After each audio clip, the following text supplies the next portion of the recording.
ଜୟ ଜଗନ୍ନାଥ ସାଙ୍ଗମାନେ। ତ ଫ୍ରେଣ୍ଡ, ଆଜି ଆମେ 24 ଏପ୍ରିଲ ଥାର୍ଡ଼ ସିଫ୍ଟରେ ଯେତକ ବି ଜିକେ କ୍ୱେଶ୍ଚିନ୍ ଆସିଥିଲା ତାକୁ ଡିଟେଲ୍ସରେ ଆଲୋଚନା କରିବା। ପ୍ରତ୍ୟେକ ଅପସନ୍କୁ ଆମେ ଭଲସେ ଆଲୋଚନା କରିବା, ଯାହାଦ୍ୱାରା ଏହା ଭିତରୁ କିଛି ଯଦି ପରୀକ୍ଷାରେ ଆସୁଛି ଯାହାକି ଆମେ ଠିକ୍ କରି ଆସିବୁ। ତ ଏହା ପୂର୍ବରୁ ମୁଁ ମଧ୍ୟ 2ଟି କ୍ଲାସ୍ କରିନେଇଛି, ଯଦି ଦେଖିନାହାନ୍ତି ଡେସ୍କ୍ରିପସନ୍ ପ୍ଲେଲିଷ୍ଟ ଲିଙ୍କ୍ ଦେଇଦେବି, ଚେକ୍ କରିନେବେ। ଓକେ, ଦେଖନ୍ତୁ ପ୍ରଥମ ପ୍ରଶ୍ନ ଆମର କ'ଣ ଦେଇଛି। ବହୁ ସହଜ ପ୍ରଶ୍ନ ଦେଇଛି। Who among the following are the first European to come to India through sea route. ଯେଉଁ ଆମର ସମୁଦ୍ର ପଥ ରହିଛି ଏଇ ବାଟେ କିଏ ଇଣ୍ଡିଆକୁ ଆସିଥିଲେ? ସମସ୍ତେ ଜାଣିଛନ୍ତି ଭାସ୍କୋ ଡା ଗାମା ଆସିଥିଲେ।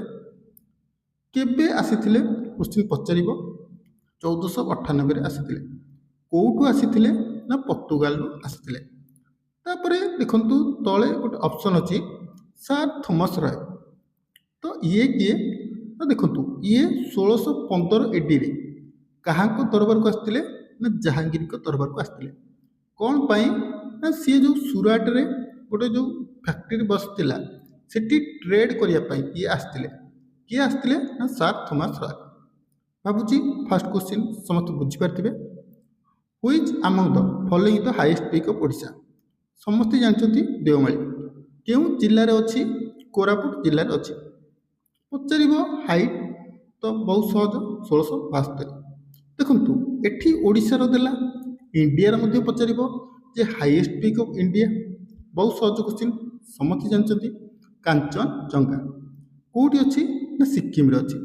ଦେଖନ୍ତୁ ଇଣ୍ଡିଆର ପଚାରିଲା ମାନେ ୱାର୍ଲଡର ବି ପଚାରିଦେବ। ହାଇଏଷ୍ଟ ପିକ୍ ଅଫ୍ ୱାର୍ଲଡ କ'ଣ? Mount Everest. କେଉଁଠି ଅଛି? ନା ନେପାଳରେ ଅଛି। ହାଇଟ୍ ପଚାରିବ କେତେ? 8848 ମିଟର। ତାପରେ who among the following is the recipient of the Jnanpith award. ଦେଖନ୍ତୁ ଏହା ଭିତରୁ କିଏ ପ୍ରଥମେ ଜ୍ଞାନପୀଠ ଆୱାର୍ଡ଼ ପାଇଥିଲେ? କିଏ ପାଇଥିଲେ? ନା ଜି ଶଙ୍କର କୁରୁପ। ପଚାରିବ କେବେ ପାଇଥିଲେ?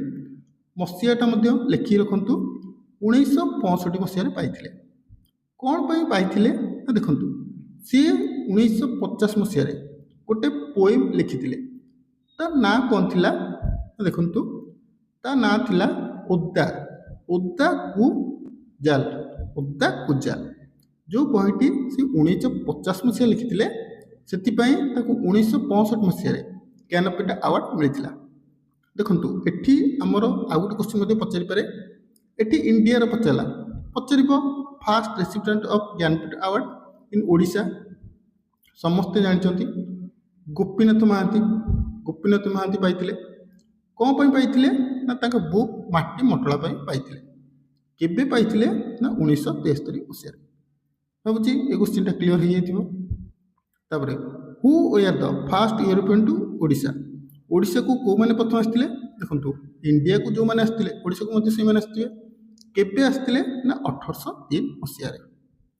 ତାପରେ Guru Nanak the founder of Sikhism was contemporary of which followed Mughal king. Guru Nanak କାହାର କଣ୍ଟେମ୍ପରାରୀ ଥିଲେ? ବହୁତ ସହଜ କ୍ୱେଶ୍ଚିନ୍, ସମସ୍ତେ ଜାଣିଛନ୍ତି ବାବରଙ୍କର ଥିଲେ। Who among the following is the founder of e commerce company Flipkart. ଫ୍ଲିପକାର୍ଟର ଓନର କିଏ? ସଚିନ ବଂଶାଲ। ଦେଖନ୍ତୁ ଏଠି ଫ୍ଲିପକାର୍ଟର ପଚାରିଲା, ଆମାଜନର ମଧ୍ୟ ଓନରଙ୍କ ନାଁ ପଚାରିବ। ତ ତାଙ୍କ ନାଁ କ'ଣ? Jeff Bezos.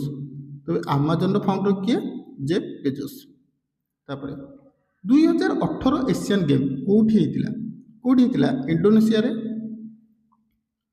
ତାପରେ Siang hydrochloric project situated in which of the following state. Siang hydrochloric ଯେଉଁ ପ୍ରୋଜେକ୍ଟ ସେ କେଉଁ ଷ୍ଟେଟ୍ରେ ଅଛି? ବହୁତ ସହଜ କ୍ୱେଶ୍ଚିନ୍, ଅରୁଣାଚଳ ପ୍ରଦେଶ। ଆର୍ଟିକଲ 14 କ'ଣ? Right to equality. ଇଲେକ୍ସନ୍ ସମସ୍ତେ ଜାଣିଛନ୍ତି 324। ୟୁନିଫର୍ମ ସିଭିଲ କୋଡ୍ କେତେ? ଆର୍ଟିକଲ 44। ଏମର୍ଜେନ୍ସି, ଦେଖନ୍ତୁ ଏମର୍ଜେନ୍ସି ଆମର 3 ପ୍ରକାର। ଗୋଟେ ହେଉଛି ନ୍ୟାସନାଲ ଏମର୍ଜେନ୍ସି, ତାପରେ ଆଉ ଗୋଟେ ଷ୍ଟେଟ୍ ଏମର୍ଜେନ୍ସି ଅଛି ଯାହାକୁ ଆମେ ପ୍ରେସିଡେଣ୍ଟ ରୁଲ୍ ମଧ୍ୟ କହିଥାଉ, ଆଉ ଗୋଟେ ଅଛି ଫାଇନାନ୍ସିଆଲ ଏମର୍ଜେନ୍ସି। ପଚାରିବ ତିନିଟାକର ଆର୍ଟିକଲ। ଦେଖନ୍ତୁ ନ୍ୟାସନାଲ ଏମର୍ଜେନ୍ସି ହେଉଛି 352, ଷ୍ଟେଟ୍ ଏମର୍ଜେନ୍ସି 356 ଯାହାକୁ ଆମେ ପ୍ରେସିଡେଣ୍ଟ ରୁଲ୍ ମଧ୍ୟ କହିଥାଉ, ଆଉ 360 ହେଉଛି ଫାଇନାନ୍ସ ହେଉଛି। ଭାବୁଛି ବୁଝିପାରିଥିବେ। ତାପରେ which of the following the last 5 year plan of India. Last 5 year plan କେଉଁଟା ଥିଲା? 12th 5 year ପ୍ଲାନ୍ କେବେରୁ କେବେ ଥିଲା? ଦେଖନ୍ତୁ 2012ରୁ 2017 ଥିଲା, କିନ୍ତୁ ଏଇଟା 2014ରେ କ୍ୟାନସଲ୍ ହୋଇଗଲା। କ'ଣ ପାଇଁ କ୍ୟାନସଲ୍ ହେଲା? ଦେଖନ୍ତୁ ଆମର ଫାଷ୍ଟ 5 year ପ୍ଲାନ୍ ଥିଲା, କିନ୍ତୁ ତାକୁ ରିପ୍ଲେସ୍ କଲା ନୀତି ଆୟୋଗ। ଯେହେତୁ ନୀତି ଆୟୋଗ ଆମର ଆସିଲା, ସେଥିପାଇଁ ପ୍ଲାନିଂ କମିଶନଟି କ୍ୟାନସଲ୍ ହୋଇଗଲା। ଫାଷ୍ଟ 5 year ପ୍ଲାନ୍ କେବେ ହୋଇଥିଲା? 1951ରେ। କେତେରୁ କେତେ ହେଇଥିଲା? 1951ରୁ 56। Wild life week is observed annually in the month of. କେବେ ହୁଏ? ନା ଅକ୍ଟୋବର ମାସରେ। ତାପରେ big bang theory explain which of the following the origin of universe. Big bang ଥିଓରିଟା ଆମର କାହା ବିଷୟରେ କୁହାଯାଇଛି? ଦ ଅରିଜିନ୍ ଅଫ୍ ୟୁନିଭର୍ସ, ଯାହାକି ବ୍ରହ୍ମାଣ୍ଡର ଉତ୍ପତ୍ତି ବିଷୟରେ କୁହାଯାଇଛି। ହୁ is the current chairman of national humanity commission. ବର୍ତ୍ତମାନ ମଧ୍ୟ ସେଇ ଅଛନ୍ତି ଅରୁଣ କୁମାର ମିଶ୍ର। କରେଣ୍ଟ ଆଫେୟାରରୁ 2ରୁ 3ଟି କ୍ୱେଶ୍ଚିନ୍ ଆସିବ, ତେଣୁ ଟିକେ ଦେଖୁଥିବେ। ତାପରେ which was the following state has the largest forest cover in India.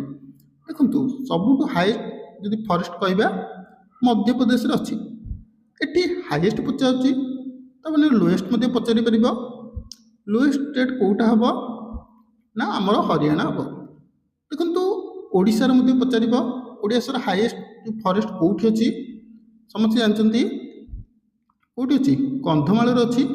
ଯଦି ଲୋଏଷ୍ଟ ପଚାରିଦେବ କେଉଁଟା ହେବ? ନା ଭଦ୍ରକ ହେବ। ତାପରେ ହୁ ଆମଙ୍ଗ ଦ ଫଲୋଇଂ ରୋଟ୍ ଆନନ୍ଦ ମଠ। ଆନନ୍ଦ ମଠ କିଏ ଲେଖିଥିଲେ? Bankimchandra Chattopadhyay. Who was the first prime minister of India. ଇଣ୍ଡିଆର ଫାଷ୍ଟ ପ୍ରାଇମ୍ ମିନିଷ୍ଟର କିଏ ଥିଲେ? ଜବାହରଲାଲ ନେହେରୁ। ପଚାରିବ ଫାଷ୍ଟ ପ୍ରେସିଡେଣ୍ଟ ଅଫ୍ ଇଣ୍ଡିଆ କିଏ ଥିଲେ? ରାଜେନ୍ଦ୍ର ପ୍ରସାଦ। ତାପରେ ପଚାରିବ ଫାଷ୍ଟ ଫିମେଲ ପ୍ରାଇମ୍ ମିନିଷ୍ଟର କିଏ ଥିଲେ? Indira Gandhi. Who is the full form of SARS. ସାର୍ସର ଫୁଲ୍ ଫର୍ମ କ'ଣ? Severe acute respiratory syndrome. Who among the following used to give the final approve to the 5 year plan. ଦେଖନ୍ତୁ 5 year ପ୍ଲାନ୍କୁ କିଏ approve ଦେଇଥାଏ? କିଏ ଦେଇଥାଏ? ନା NDC ଦେଇଥାଏ, ନ୍ୟାସନାଲ ଡେଭଲପମେଣ୍ଟ କାଉନସିଲ୍। କେବେ ଦେଇଥିଲା? ନା 1950 ମସିହାରେ ଦେଇଥିଲା। In which year the insurance regulatory and development authority IRDA କେବେ ଏଷ୍ଟାବ୍ଲିଶ ହୋଇଥିଲା? କେବେ ହୋଇଥିଲା? ନା 1999 ମସିହାରେ। এই କ୍ୱେଶ୍ଚିନ୍ଗୁଡ଼ାକ ଯଦି ଆପଣ ଡାଇରେକ୍ଟ ଜାଣିଥିବେ କରିପାରିବେ, ନହେଲେ ସ୍କିପ୍ କରିପାରିବେ। ପଚାରିଲା ILO, ଯାହାକି ନ୍ୟାସନାଲ ଲେବର ଅର୍ଗାନାଇଜେସନ୍, ତାର ହେଡ଼କ୍ୱାର୍ଟର କେଉଁଠି ଅଛି? ସମସ୍ତେ ଜାଣିଛନ୍ତି ଜେନେଭା ସୁଇଜରଲ୍ୟାଣ୍ଡରେ ଅଛି। Which among the following planet to the solar system is farthest from the sun. ଦେଖନ୍ତୁ ସୂର୍ଯ୍ୟଙ୍କ ଠାରୁ କେଉଁ ଗ୍ରହଟି ସବୁଠୁ ଦୂରରେ ଅଛି? ସମସ୍ତେ ଜାଣିଛନ୍ତି ନେପଚୁନ୍। ଫାଷ୍ଟ ଯଦି ପଚାରିବ କେଉଁଟା ପାଖାପାଖି ଅଛି, ସମସ୍ତେ ଜାଣିଛନ୍ତି ମର୍କୁରୀ, ଯାହାକୁ ଆମେ ବୁଧ କହିଥାଉ। Which is the known as the coal capital of India. କେଉଁଟା? ଧାନବାଦ, ଯେଉଁଟାକି ଝାଡ଼ଖଣ୍ଡରେ ଅଛି। The governor of the state is appointed by. Governor କାହା ଦ୍ୱାରା ନିଯୁକ୍ତ ହୋଇଥାନ୍ତି? କାହା ଦ୍ୱାରା? ପ୍ରେସିଡେଣ୍ଟଙ୍କ ଦ୍ୱାରା। Primary reason of lunar eclipse. Lunar eclipse ମାନେ କ'ଣ? ଚନ୍ଦ୍ରଗ୍ରହଣ। ଚନ୍ଦ୍ରଗ୍ରହଣ କ'ଣ ପାଇଁ ହୋଇଥାଏ? The earth comes between moon and sun. ଦେଖନ୍ତୁ ଲୁନାର ଏକ୍ଲିପ୍ସ ପଚାରିଲା ମାନେ ସୋଲାର ଏକ୍ଲିପ୍ସ ମଧ୍ୟ ପଚାରିବ। ସୋଲାର ଏକ୍ଲିପ୍ସ ହେଲେ କ'ଣ ହେବ? ନା ଏଇଗୁଟାକ ହେବ। Moon comes between earth and the sun. ଯେତେବେଳେ ପୃଥିବୀ ଓ ସୂର୍ଯ୍ୟ ମଧ୍ୟରେ ଚନ୍ଦ୍ର ଆସିଥାଏ, ସେତେବେଳେ ଆମର ସୂର୍ଯ୍ୟଗ୍ରହଣ ହୋଇଥାଏ। ଚନ୍ଦ୍ରଗ୍ରହଣ କେତେବେଳେ ହୋଇଥାଏ? ନା ପୃଥିବୀ, ଚନ୍ଦ୍ର ଆଉ ସୂର୍ଯ୍ୟ ମଧ୍ୟରେ ଆସିଥିଲେ। ତ ଆମର ଲାଷ୍ଟ କ୍ୱେଶ୍ଚିନ୍ ଆଜିର, which of the following finance minister has presented the maximum number of budget. ସବୁଠାରୁ କେଉଁ ଅର୍ଥମନ୍ତ୍ରୀ ଭାରତର ସବୁଠୁ ଅଧିକ ସଂଖ୍ୟାର ବଜେଟ୍ ଉପସ୍ଥାପନ କରିଛନ୍ତି? କିଏ କରିଛନ୍ତି ନା ମୋରାର ଦେଶାଇ। ପଚାରିବ ବର୍ତ୍ତମାନର ଫାଇନାନ୍ସ ମିନିଷ୍ଟର କିଏ ଅଛନ୍ତି? এইটা ଆପଣମାନେ କମେଣ୍ଟ କରି କହିବେ। ତ ଫ୍ରେଣ୍ଡ ଇଏ ଥିଲା 24 ଏପ୍ରିଲର 25ଟା ଜିକେ ଜିଏସ୍ କ୍ୱେଶ୍ଚିନ୍। ଭାବୁଛି ଆପଣ ଡିଟେଲ୍ସରେ ବୁଝିପାରିଥିବେ। କିଛି ବି ଡାଉଟ୍ ଥିବ ଜରୁର କମେଣ୍ଟ କରିନେବେ।